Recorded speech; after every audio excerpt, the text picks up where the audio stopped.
Well, Special Ed, he did an interview on Drink Champs, and he said that NWA brought destruction to hip hop. Mm-hmm.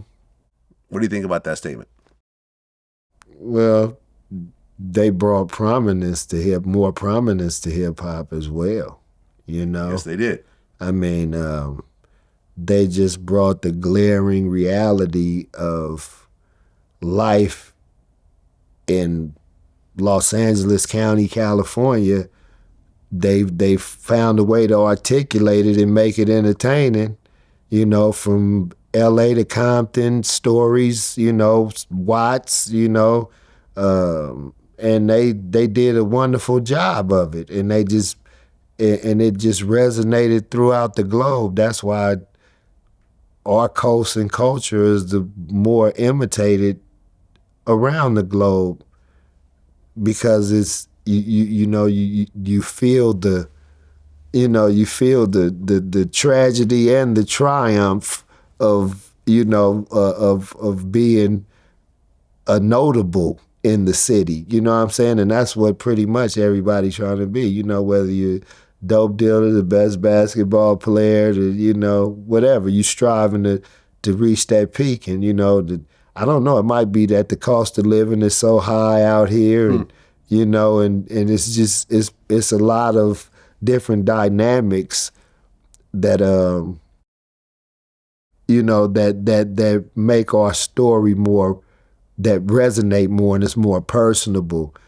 So I wouldn't say brought destruction to hip hop. It brought awareness, more awareness about our lifestyle out here in California to hip hop. It kind of exposed, the police, how they get down to to the world that might not have known it, was it not for them expressing it in music. They kind of put a stamp on the dress code of a West Coast artist, and I don't know, a lot of songs they made had fun too. So I mean, then they skits were immaculate. This is true.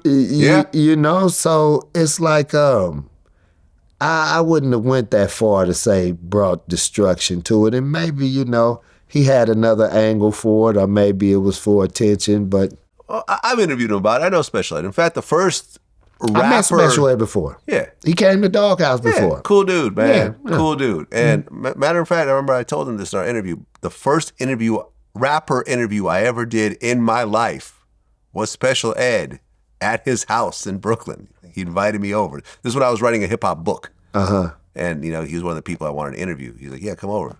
Literally sat, recorded him, and literally the first rapper ever.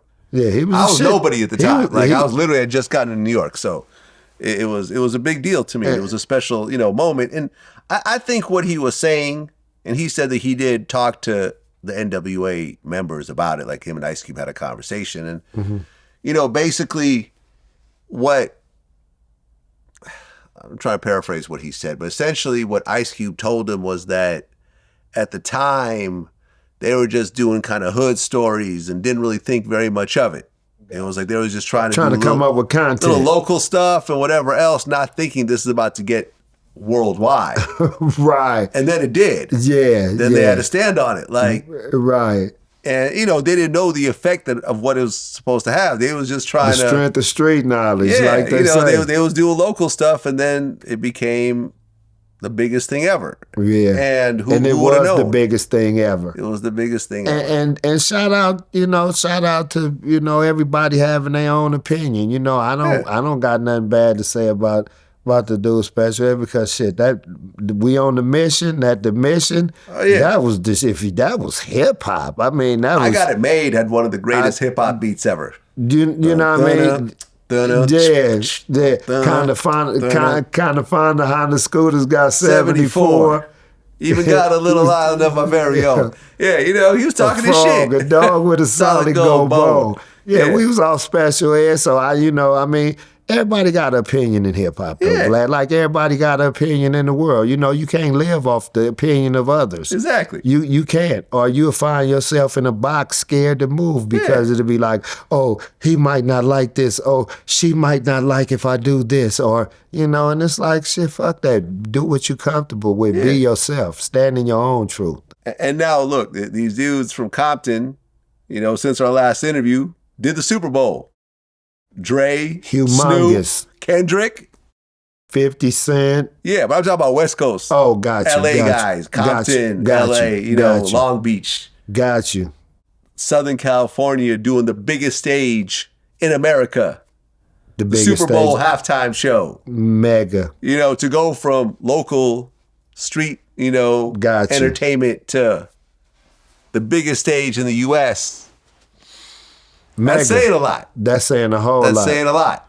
And shout out to the genius of brother Jay-Z. Yeah, who put it together. Yeah, shout out Exactly. there. We're going to give credit where it's due all the way around. That's why I don't really engage with the whole East Coast, West Coast thing. You know what I'm saying? Because there's no mutually exclusive. You know, this is all hip-hop.